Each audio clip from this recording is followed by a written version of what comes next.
This is the Night Wolf howling at you, and today we are going to be doing a review because the figure I have in front of us is actually already open.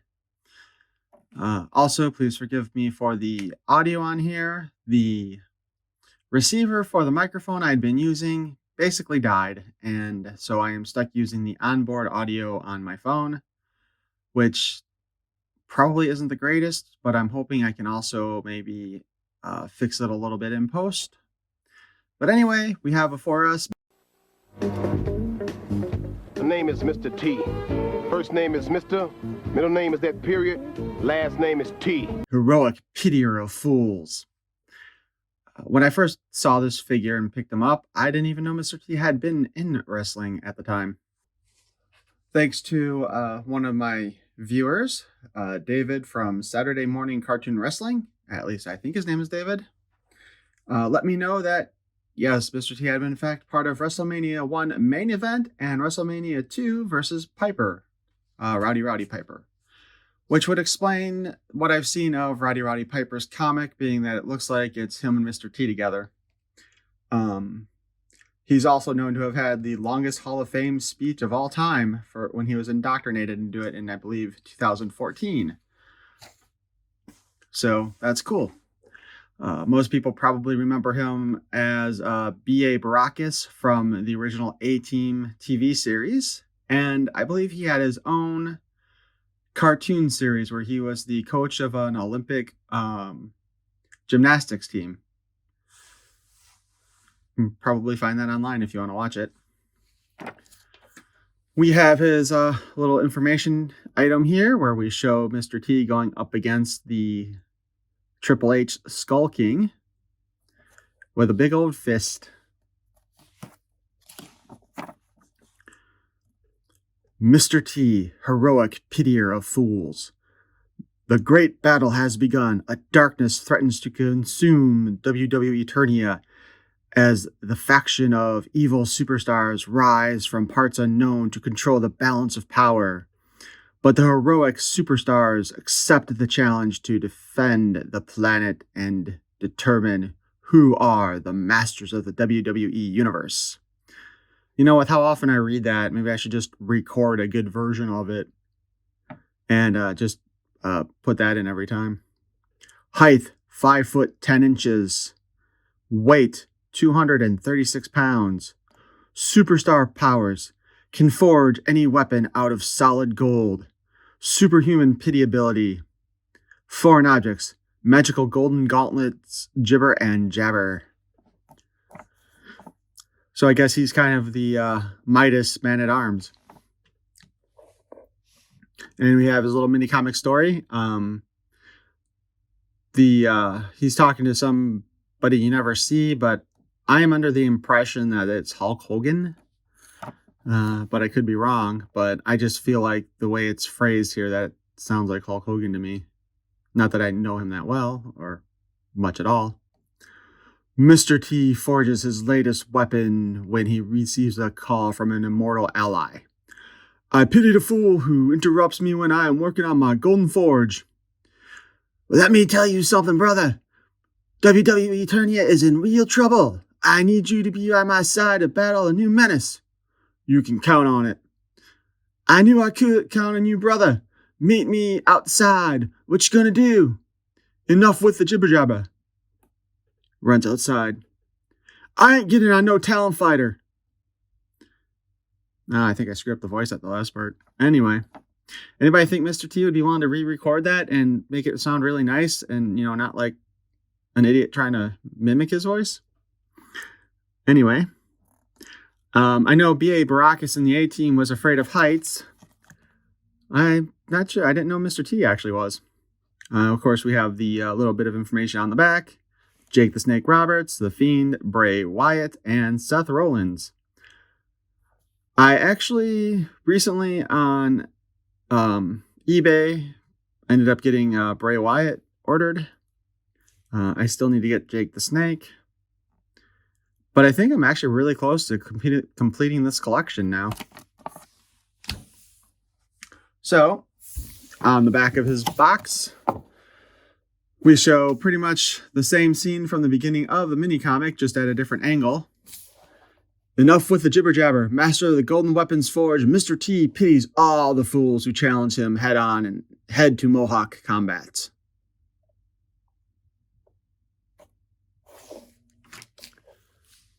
So we get the figure himself. He's really nicely sculpted. I like the face. I think they did a really good job on that. They do have a Mr. T in the Superstars line that kind of evolved from this one, which I've also picked up recently.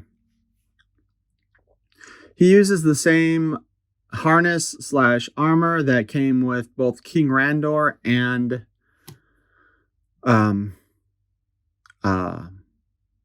Jitsu from the Classics series. And you can tell that because he's got the little weapon holsters that were with those figures. Unfortunately, it does hinder the articulation on his arms a bit. You can't get his arms to go down all the way properly like they should be able to. He can pretty much only hold his arms out like this.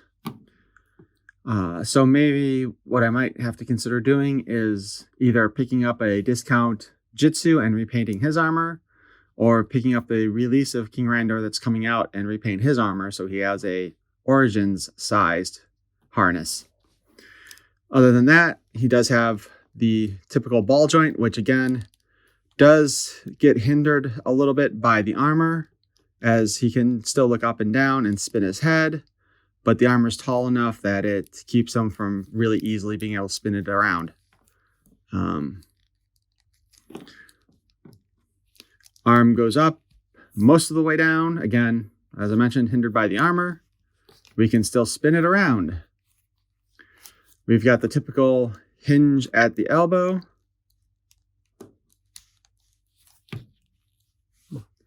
We have a spin at the wrist and the in and out hinge for the articulation. He's using the same biceps as, He-Man does, or forearms. Pretty much everybody uses the same biceps in this line. You can spin at the waist.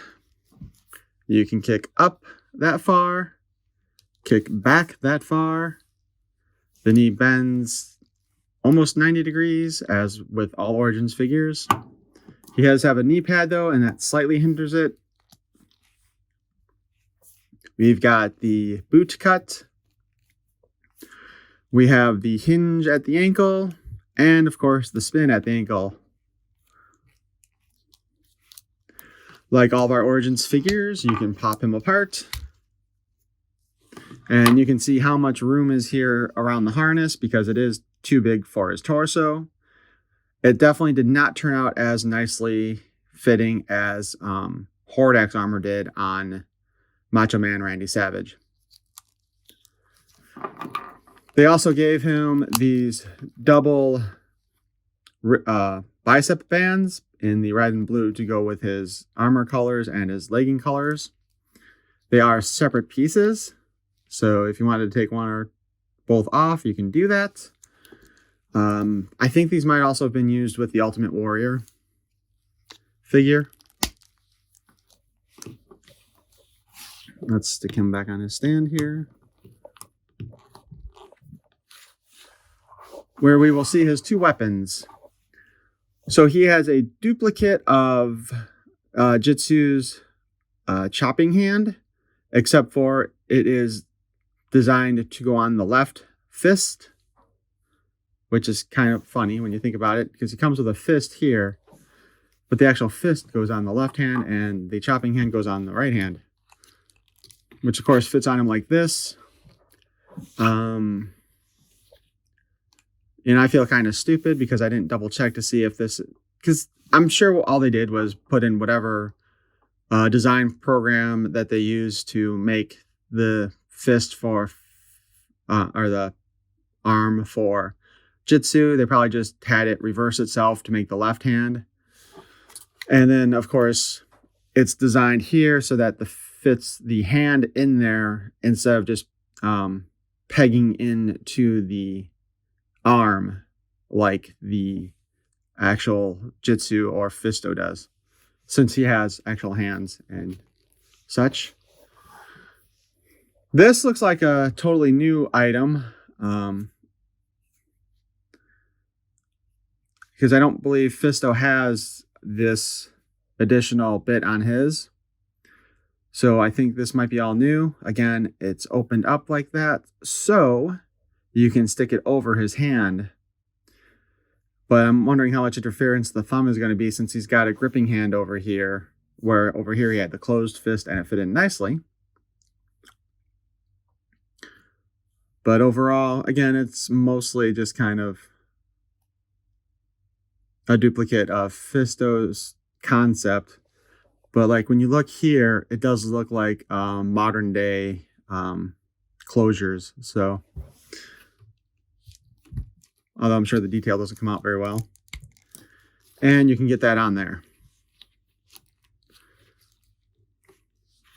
So we have Mr. T with his golden fist. And I'm assuming that actually, I guess it doesn't really specify which one is gibber and which one is jabber. So I'm going to go with his fist is gibber and his hand is jabber. If there is some other reference to that somebody knows, please feel free to comment and tell me. But overall, he is a stunning figure. Aside from the armor being too big and hindering some of the articulation. I tried to find his acceptance speech, since I was informed that he had the longest Hall of Fame speech of all time, or one of the longest ones. And all I could find on YouTube when I was looking is people who consolidated his speech. So I can't tell you how long it actually was, which is kind of sad. So because I forgot to bring an actual WWE figure with me today to go along with Mr. T, he is going to go up against our evil Lord of Destruction Skeletor in the wrestling ring. And we will see who comes out on top. And actually, let's go ahead and make sure we have his fist forward, because, I mean, if he's going to go through all that effort.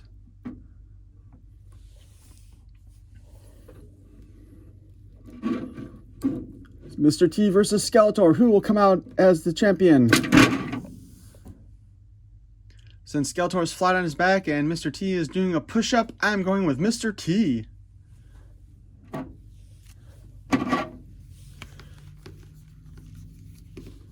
I pity the fool who tries to take over WWE Eternia.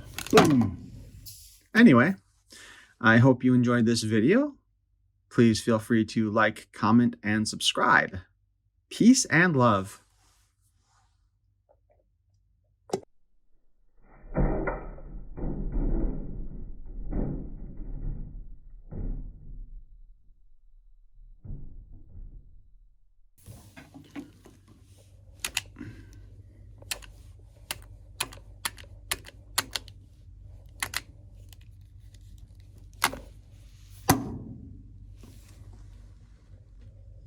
I pity the fool.